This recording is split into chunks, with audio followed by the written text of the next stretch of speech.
their own way, and the MGTOW movement, but I don't really call myself that. I gotta have my own movement, so I don't just follow others.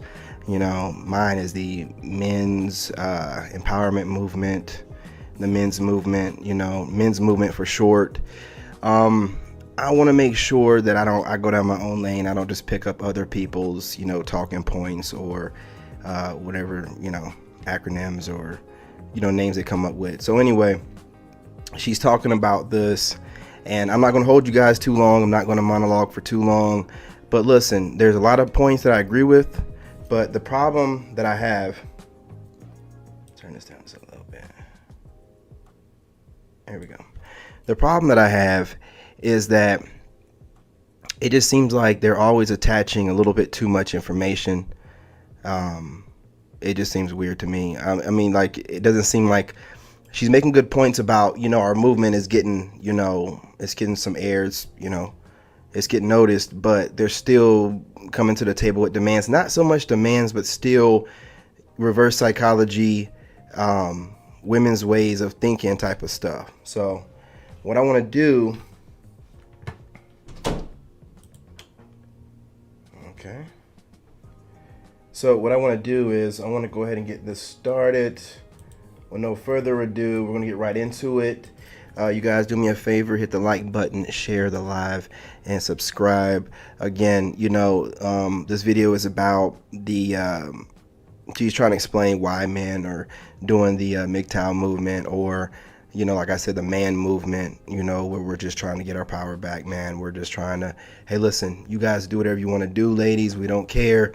Leave us alone. It's been said like this numerous times. We don't need, what you guys have to understand, you cannot listen to these women telling you, don't get too jaded, don't go too far right, don't red pill rage. They're going to tell you whatever needs to be said so they can salvage what man they can possibly, you know what I mean? They got a, you know what I'm saying?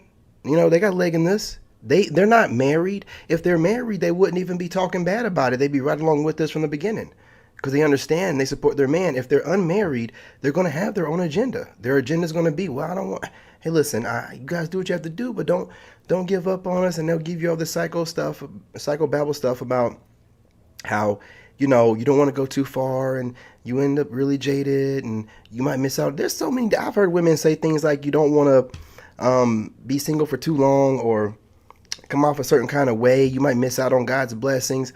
There's no such thing. If whatever mood I'm in or wherever I'm at, if the woman I'm meant to be with, I don't end up with her or I don't notice her, then it is what it is. It don't matter. It ain't meant to be. They're always trying to find a way to make you feel like they're needed. You know what I'm saying? And no one needs anybody. We all want somebody, but nobody needs anybody. You need God, and that's it. Nobody needs anybody. So I'm just, you know, I don't know, man. I'm just doing whatever I can to try to, you know, get our point across to these women who just don't understand. They're trying to see things from their perspective. And I don't care what this woman says. Understand something. Until we started doing what we're doing right now and keeping our foot down, no woman said anything. No woman. They were just riding along with it, maybe quietly. Well, there's the obvious ones that are out there, the men advocates like, you know, Crimson Cure, Danica Marie, but like the married women. But the single ones, they weren't. They listen. A lot of times in this video, you're going to ask, you know, Sarah Moore, how does that fence feel that you're sitting on? Because she really just straddles the fence, because they got to kind of somewhat appease to the gynocracy. I guess they feel like it'll get their point across, even though those women don't want to hear anything unless you're telling them what they want to hear. So, but it's so funny. Women are always telling you, you got to be able to take criticism from random people, da, da, da, da, da, da. But women don't listen to nobody. It's projecting on you all the time. They listen to nobody, but they're always telling you that you need to be listening to them. Come on, y'all. Come on, y'all. But look, we get the party started. With no further ado, let's get right into it. And today we're going to talk about why men are going their own way. If you're new here, you probably clicked on this and you're looking at a woman talking about men's issues, wearing a Men Matter shirt, going, okay, what do we have here? Well, welcome to my channel. So I want to talk about why men are going their own way, from in regards to feminism, Me Too, the empathy gap.